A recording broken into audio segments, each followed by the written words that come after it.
I'm here to tell you guys some funny stuff. Hooray! Alright, thanks for having me. People call me Taylor, and I'm from Ontario. Anybody else from Ontario? Me, I'm from Ontario. Yes, represent, thank you. I've never been married, probably only because no one's ever asked. I chose not to have kids. Actually, let me rephrase that. I went out of my way to never get pregnant. No morning after pill, no plan B, no big A. Didn't need to. I always use protection. Do you know why I use protection every time? Because when I was 16, my mom got pregnant. Oh. So I come from a family where a lot of girls are having their first child at the age of 18. At 18, my sister was in the throes of her terrible twos, and I got the fuck out of Dodge. I only moved 2 streets over. I mean, God, I was only a kid myself. So, do any of you guys have kids? Anybody here? Yes. Oh my goodness, what are you doing to yourselves? Seriously. That's the ball and chain, people. That is not the person you marry. No?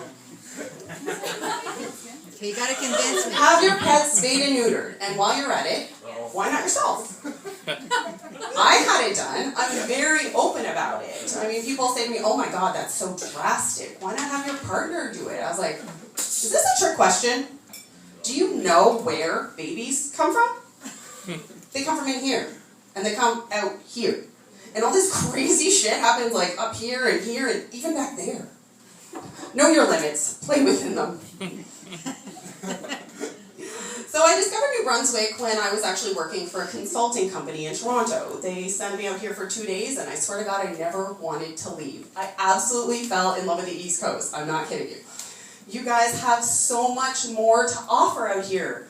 Beautiful beaches, kind local folks such as yourselves, Scow cider, crops of toilet paper and diaper fluff as far as the eye can see. Beautiful.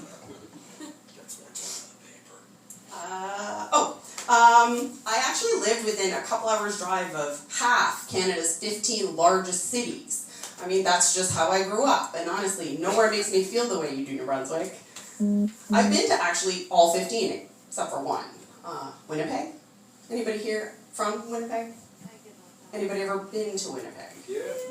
You have! Because seriously, I was starting to think it was like Narnia. It's like not a real place. You know, it's always snowing, you only hear about it from other people. Seems like the kind of place you might see a guy running around really hairy, no shirt, just a scarf. They probably have witches, I'm guessing. Maybe a lion or two. I have no idea. I tried Googling interesting facts about Winnipeg, and there's basically none. Just putting it out there. So in Ontario, we have population signs at every town, city, and village limit. What's the matter, New Brunswick? Why no population signs? Because there isn't one. I was going to say, are you afraid your little towns are too tiny? No? Moncton falls number 29 on the list of Canada's largest cities. And Sackville, well, that's basically 5,000 permanent Anglo residents and 200 French people. So I've lived in Moncton for 10 years. People love to say to me, oh, you haven't learned to speak French yet? I'm like, which one? Honestly, I feel like the Ontario school system failed me miserably, did not prepare me for anything outside of the classroom. Honestly, you get out here and, the first thing I hear is, oh, je dois call you back, my phone est dying. Excuse me? And then the luz became luz, and the wee became way, and I'm like, I'm out of here.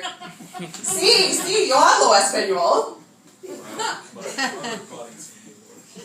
But the English here, I've learned some really great figures of speech. A lot of things we have in common in Northern Ontario with you guys here in New Brunswick. You guys say, like, fun day park, and you say supper instead of dinner. That's all things I've heard before. But my favorite new expression I heard from my buddy Brian, I was like, hey, buddy, can I bum a smoke? He's like, fill your boots.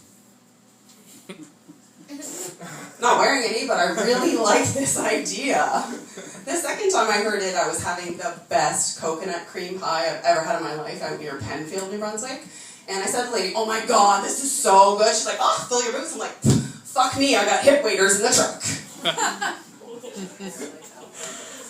like that expression. You kind of picture a little leprechaun, you know, he finds some gold, filling up his shoes, sneaking out with some booty. See what I did? That's good. So a couple other good ones I learned were like, up home. We're going up home. We're going left. I was like, okay. Or right handy. My new place is right handy liquor store. Fair enough. We're going at this place, or we're going at that place. I'm going at my friend's house to study. Fair enough. But very best? I'm not sure about that one. So you say to someone, oh, nice day out, eh? They're like, oh, very best. I'm like, is it really the very best fucking day ever? I mean, if I ask you this tomorrow, is tomorrow going to be the very best? Yeah, I don't know about that. So I've been practicing, because I want to sound like a local. So I'm like, so, all right, lads, we're going up home for the river run, and yous are going to meet us over, because you're right handy the Highway 2, and we're going at the Blue Canoe to fill up, so yous can meet us there, right? Ah, very best. Yes. Thank you, you guys have been great.